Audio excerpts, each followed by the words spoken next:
Hello friends, welcome to our channel. ఊరు అనగానే ఎవరికైనా సరే ఊరు వెళ్తూ ఉంటే అమ్మ గుర్తొస్తుంది. సో ఈరోజు ఏంటంటే అమ్మ లాంటి అమ్మకు కన్నీటి వీడ్కోలనమాట. సో తన గురించి చెప్పాలంటే దానికంటే ముందు మనం అమ్మతో కొన్ని అమ్మ అనంగానే మనకు 3 సందర్భాల్లో మనకు గుర్తొస్తూ ఉంటుంది. మనకు బాగా ఆకలేసినప్పుడు అమ్మ చేతి వంట, అదేవిధంగా ప్రేమతో అమ్మ మనకు వడ్డించే అన్నం అవన్నీ గుర్తొస్తాయి. ఇంకొకటి ఏంటంటే మనం బాగా బాధలో ఉన్నప్పుడు ఫస్టు మన మన బాధనంతా కూడా తగ్గించుకోవడానికి అమ్మ ముందు ఏదైనా సరే ప్రాబ్లం ఉన్నప్పుడు అమ్మ ముందు చెప్పుకుంటాం. అమ్మకి చెప్పుకుంటే ఏదో పెద్ద భారం దిగిపోయినట్లుంటది. అలాగే అమ్మ ముందుంటే మనం బాధలో ఉన్నప్పుడు ఎట్లాంటి వాళ్ళకైనా సరే ఆహ్, ఏడుపొచ్చేస్తూ ఉంటది. అదేవిధంగా మనం అమ్మ అయినప్పుడు మాత్రమే మనకు అమ్మ గొప్పతనం తెలుస్తుంది. అలాంటి అమ్మ లేదు అనే మాట అస్సలు నేను భరించలేను. చాలా వీడియోస్‌లో నేను చెప్తూ ఉంటాను. ఎవరైనా అమ్మ లేదు అంటే నాకే బాధగా ఉంటది. నేను ఆ స్థానంలో ఉన్నట్టు అనిపిస్తూ ఉంటది అని చెప్పి చాలా సార్లు షేర్ చేసుకోవడం జరిగింది. ఈరోజేంటంటే ఒక అమ్మలాంటి అమ్మ లేదు అనే మాట తెలియగానే చాలా బాధేసింది. 1 వీక్ 10 డేస్ నుంచి తనకి హెల్త్ ఇష్యూ వల్ల అప్పుడే చాలా బాధపడ్డాం. అయ్యో! ఇలాంటి ప్రాబ్లమ్ వచ్చిందా తనకి అని చెప్పి. కానీ అది రికవర్ అవ్వలేని ప్రాబ్లమ్ అనమాట. సో, వాళ్ళ పిల్లలిద్దరూ కూడా ఒక కూతురు, ఒక కొడుకు ఆ అక్కకి. ఆహ్, పిల్లలిద్దరూ కూడా ఏంటంటే చాలా బాగా చూసుకున్నారు. తను ఏదైనా ఒక ఫంక్షన్‌కి పిలవాలన్నా, లేదా వాళ్ళ ఇంటికి పిలవాలన్నా, తను ప్రేమతో పిలిచే పిలుపుకే మనకు ఒకవేళ ఓపిక లేకపోయినా, పోలేకపోయినా గూడా పోవాలనిపిస్తదనమాట. సో, మన ఊర్లో ఆల్రెడీ మనం ఒక టెంపుల్ చూపించాం గదా! ఆ టెంపుల్ వాళ్ళు కట్టించిందే. నార్మల్‌గా అందరూ ఊర్లో టెంపుల్ అంటే చందాలు వేసుకొని అందరూ కట్టిస్తారు. కానీ వీళ్ళు మాత్రం స్వయంగా పోలేరమ్మ గుడి మా ఊర్లో కట్టించారనమాట. సో, ఫస్ట్‌లో చూపించాను గదా! పోలేరమ్మ విగ్రహాన్ని. అది కట్టించినది వాళ్ళే. లాస్ట్ వీడియోలో మనం లాస్ట్ టైమ్ వెళ్ళినప్పుడు మా చెల్లి వాళ్ళ పొంగళ్ళంతా పెట్టినప్పుడు చూపించాను గదా!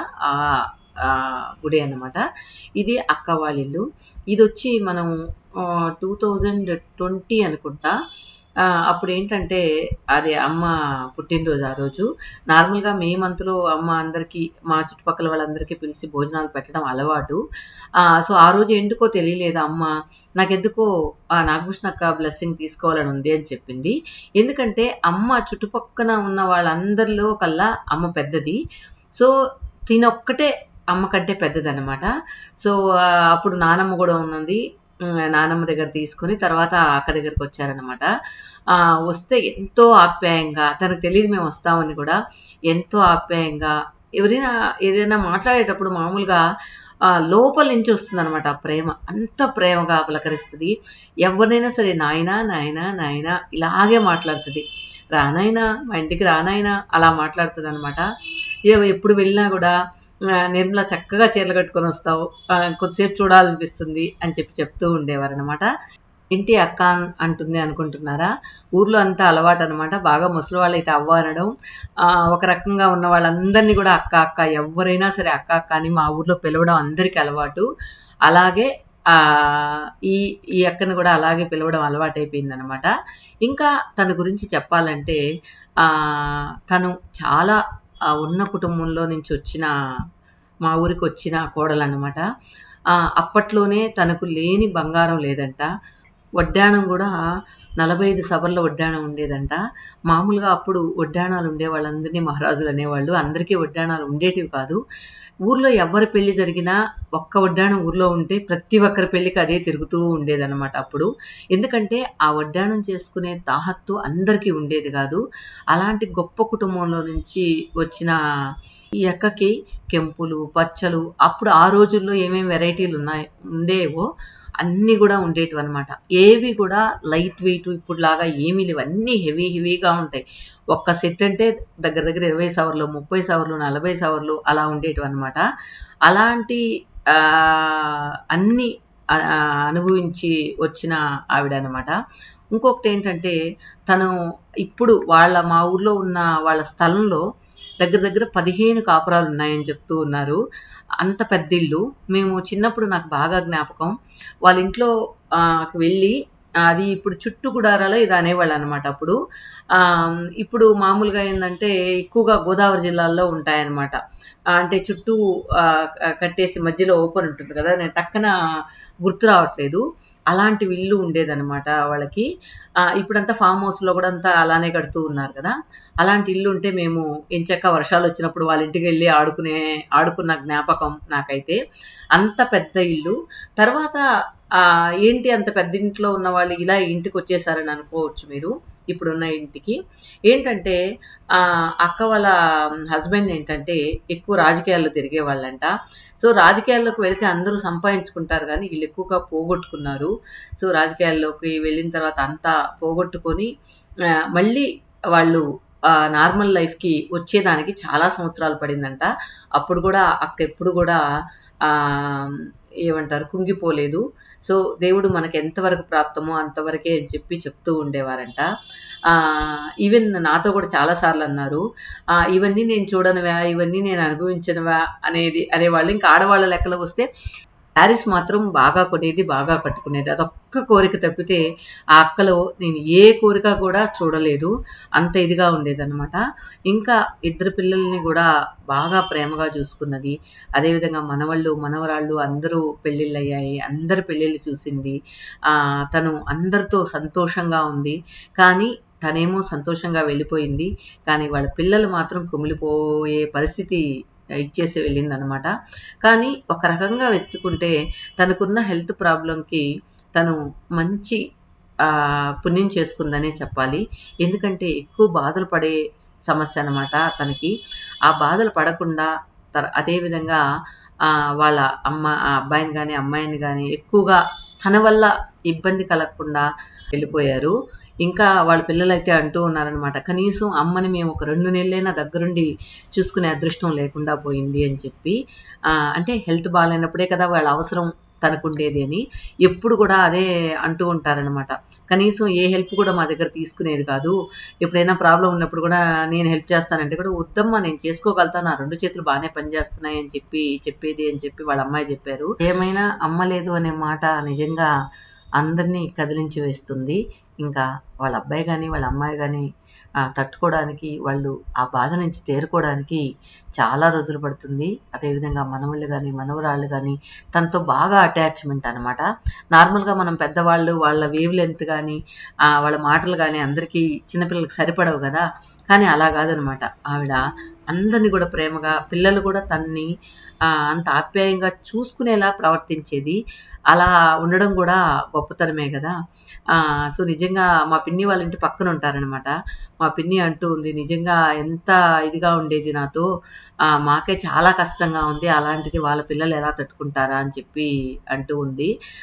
సో, తన ఆత్మకి శాంతి కలగాలని, అదేవిధంగా వాళ్ళిద్దరూ వాళ్ళ అమ్మాయి గాని, వాళ్ళ అబ్బాయి గాని వాళ్ళందరూ కూడా తొందరగా తన బాధ నుంచి కోలుకోవాలని ఆ భగవంతుడిని కోరుకుందాం. నార్మల్‌గా పెద్దవాళ్ళు అంటూ ఉంటారు, మనం మంచి చేస్తే ఎవ్వరికీ కష్టం కలగచ్చుకుంటా దేవుడు మనల్ని తీసుకెళ్ళిపోతాడని. సో, తను చాలా మంచి చేసిందేమో. అందుకే తను బాధపడకుండా పక్కన చుట్టుపక్కల ఉన్న వాళ్ళని బాధ పెట్టకుండా తను హ్యాపీగా అందరితో మాట్లాడుతూ అందరినీ చూసి చక్కగా వెళ్ళిపోయింది. ఇంకొకటేంటంటే తను ఇక బాగా లాస్ట్ స్టేజ్‌కొచ్చేసింది అన్నప్పుడు తను ఊరికెళ్ళాలి అంటే వాళ్ళు హైదరాబాద్‌కి తీసుకెళ్ళున్నారు. ఊరికెళ్ళాలి నేను ఊర్లో ఇల్లు పూల మొక్కలంటే చాలా ఇష్టం తనకి. సో, పక్కన గార్డెన్ బాగా పెట్టుకొనుందనమాట. నా ఇల్లుని, పూల మొక్కల్ని చూడాలి అని చెప్పి. మామూలుగా వాళ్ళ పిల్లలు హైదరాబాద్‌లో ఉంటారు. హైదరాబాద్‌లో కూడా ఉండొచ్చు తను. కానీ తనకెప్పుడు కూడా మన ఊరంటే ఇష్టం. అందువల్లనే మన ఊర్లోనే తను హ్యాపీగా ఉండగలుగుతుందని వాళ్ళు కూడా వాళ్ళ అమ్మకి ఇల్లు కట్టించి, సో, అప్పుడప్పుడు వాళ్ళ అమ్మని వచ్చి చూసుకుంటూ, తను హ్యాపీగా ఉండాలని, దాన్ని ఉంచాలని, సో, తను అడిగినట్లు, తను కోరినట్లు ఇక్కడే ఉంచారు. సో, బతికినంత కాలం తన పని తాను చేసుకుంటూ, ఒకరికి ఇబ్బంది లేకుండా తను హ్యాపీగా బతికి వెళ్ళిపోయారనే చెప్పొచ్చు. ఇంకా వాళ్ళు కట్టించిన గుడి చిన్న క్లిప్పింగ్ యాడ్ చేశాను. ఇదనమాట వాళ్ళే సొంతంగా మా ఊర్లో కట్టించిన పోలేరమ్మ గుడి. ఇంకా ఈ చివరగా ఒక్క విషయం చెప్పదలుచుకున్నాను. ఈ రోజుల్లో ఏ చిన్న ప్రాబ్లాన్ని కూడా మనం నెగ్లెక్ట్ చేయడానికి లేదు. ఏదైనా మనకు అస్వస్థతగా ఉంటే గనక ఫస్ట్ చెకప్ చేయించుకోవడం మంచిదని నా ఒపీనియన్. తనకేంటంటే ఒక చిన్న గడ్డలాగా ఉండిందంట చెస్ట్ దగ్గర. కానీ ఎప్పుడు దానివల్ల తను ఎప్పుడు ఇబ్బందిగా ఫీల్ అయింది లేదు. ఎప్పుడు ఏ ప్రాబ్లము లేదు. అప్పుడప్పుడు ఒళ్ళు నొప్పులు అనేదంట. అప్పుడు నార్మల్‌గా డోలో వాడితే తగ్గిపోయేదంట.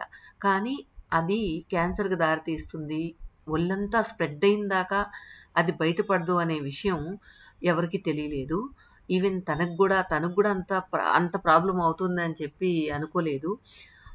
సో, ఇలా తనకుందని ఎవరికి గూడా తెలీదనమాట. నార్మల్‌గా ఏదైనా ప్రాబ్లమ్ వస్తేనే గదా మనం డాక్టర్ దగ్గరికి వెళ్తాం.